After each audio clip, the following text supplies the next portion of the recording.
11 मार्च 2011 को जापान के ओकुमा फुकुशिमा में Fukushima Daiichi nuclear power plant में एक न्यूक्लियर डिजास्टर हुआ। डिजास्टर का निकटतम कारण तोहोकू अर्थक्वेक और सुनामी था, जो जापान में अब तक दर्ज किया गया सबसे स्ट्रॉन्ग अर्थक्वेक है। अर्थक्वेक के कारण एक पावरफुल सुनामी उत्पन्न हुई, जिसमें 13 से 14 मीटर ऊंची लहरों ने न्यूक्लियर पावर प्लांट्स के इमरजेंसी डीजल जनरेटर को नुकसान पहुंचाया, जिससे इलेक्ट्रिसिटी की हानि हुई। रिजल्ट 1986 में चेरनोबिल डिजास्टर के बाद सबसे सीरियस न्यूक्लियर डिजास्टर था।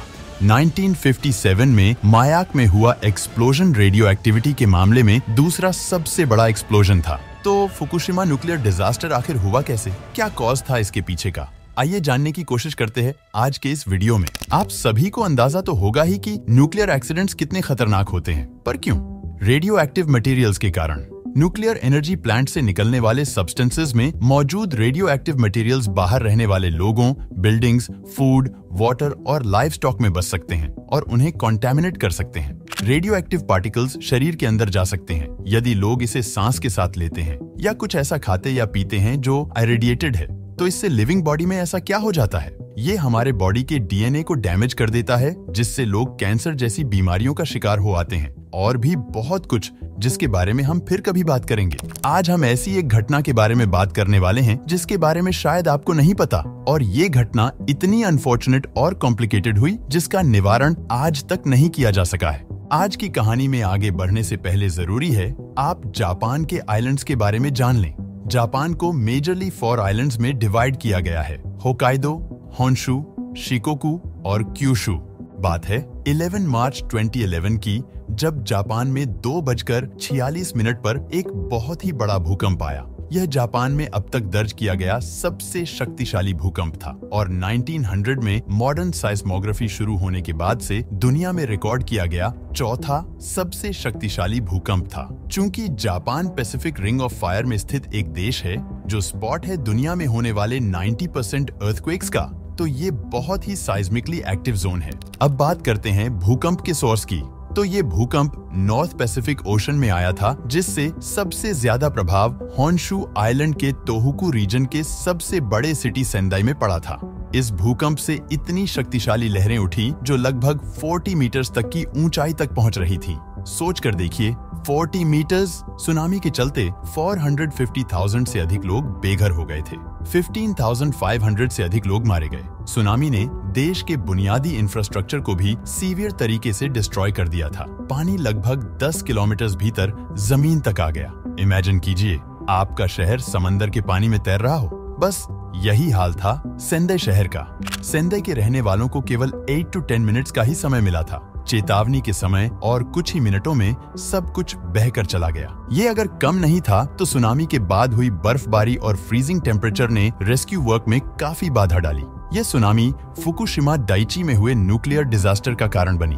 आगे क्या हुआ जानने से पहले मैं आपको एक न्यूक्लियर पावर प्लांट में एनर्जी किस तरह पैदा की जाती है उसकी बेसिक जानकारी देना चाहूंगा, ताकि आपको चीजें समझने में आसानी हो। न्यूक्लियर एनर्जी यूज की जाती है इलेक्ट्रिसिटी जनरेट करने हेतु। पूरे दुनिया की 10% इलेक्ट्रिसिटी न्यूक्लियर एनर्जी द्वारा प्रोड्यूस की जाती है, और सबसे ज्यादा कोयले से।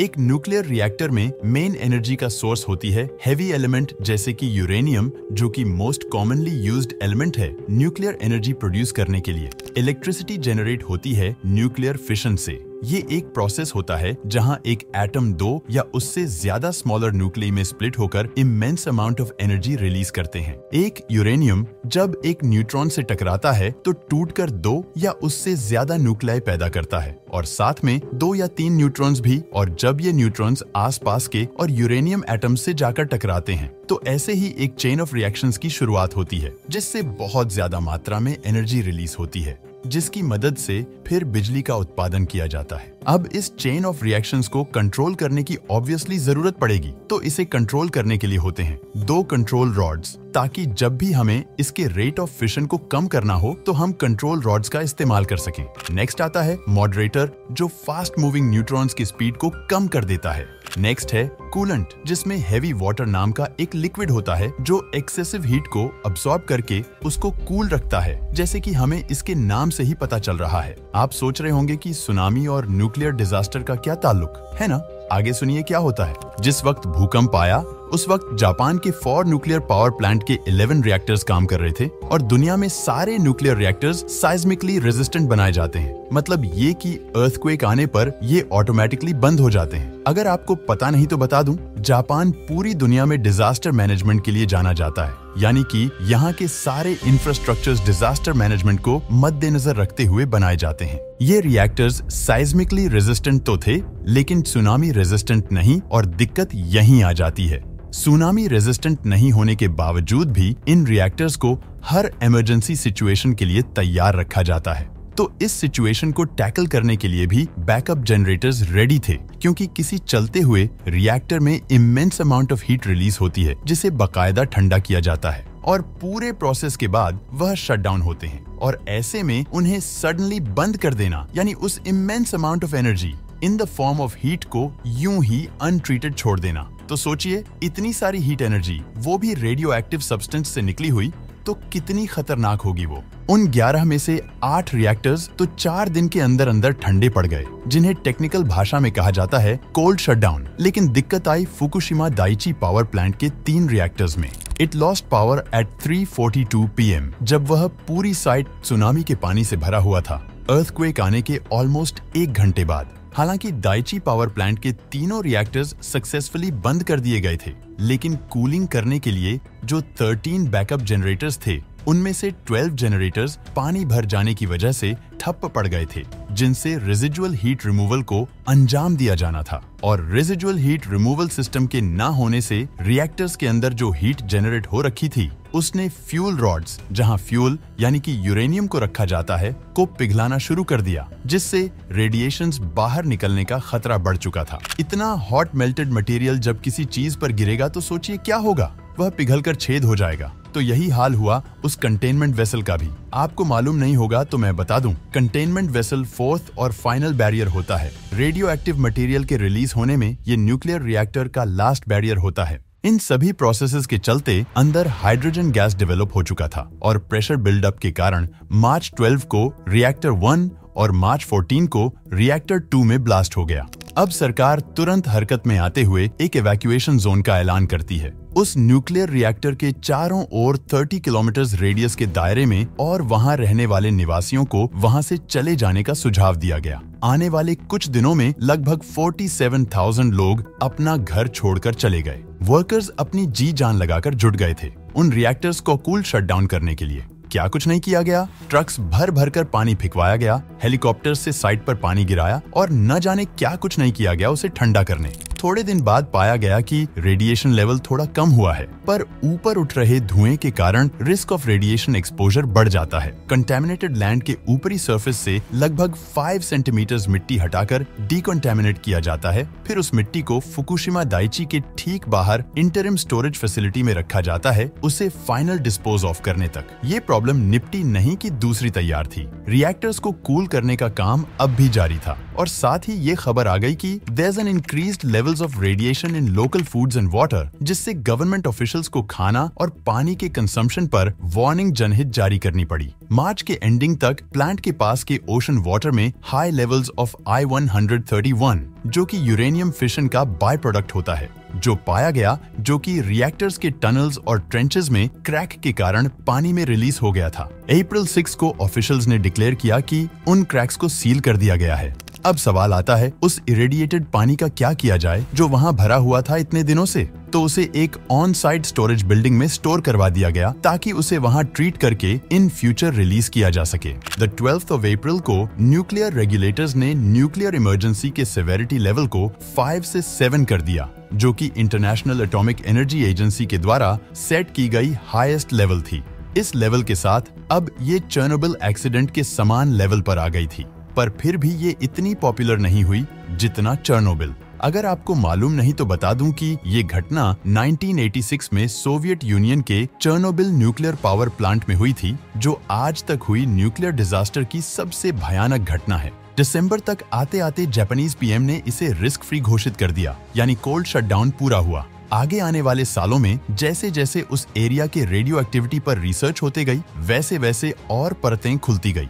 एक्सीडेंट के बाद के महीनों में इवैक्यूएशन के लिए जो पहले अलॉट किया गया 20 किलोमीटर के रेडियस का दायरा था, उसे बढ़ाकर अब और एक्स्ट्रा 207 स्क्वायर किलोमीटर के एरिया को इवैक्यूएशन जोन में शामिल कर लिया और लोगों को जगह खाली करने को कहा गया। आगे आने वाले महीनों में भी रेडिएशन लेवल हाई रहने के कारण गवर्नमेंट ने ये डिक्लेयर किया कि ये एरिया शायद आने वाले एक डेकेड तक अनइनहैबिटेबल रहेगी।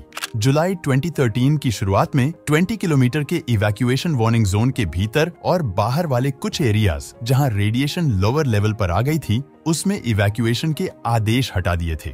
मार्च 2017 में सारे इवैक्यूएशन ऑर्डर्स हटा दिए गए। तो आज के दिन में इसका क्या हाल है? क्या है नए अपडेट्स? जापान की सरकार फुकुशिमा न्यूक्लियर पावर प्लांट्स के रेडियो एक्टिव वेस्ट को पैसिफिक ओशन में फेंकना चाहती थी, लेकिन लोगों के प्रोटेस्ट की वजह से ऐसा कर नहीं पा रही थी। फिर इस मामले की जांच यूनाइटेड नेशंस की इंटरनेशनल एटॉमिक एनर्जी एजेंसी ने शुरू की। 2 साल तक इन्वेस्टिगेशन चलती रही। अब इस एजेंसी ने जापान की सरकार को रेडियो एक्टिव वेस्ट फेंकने की अनुमति दे दी है।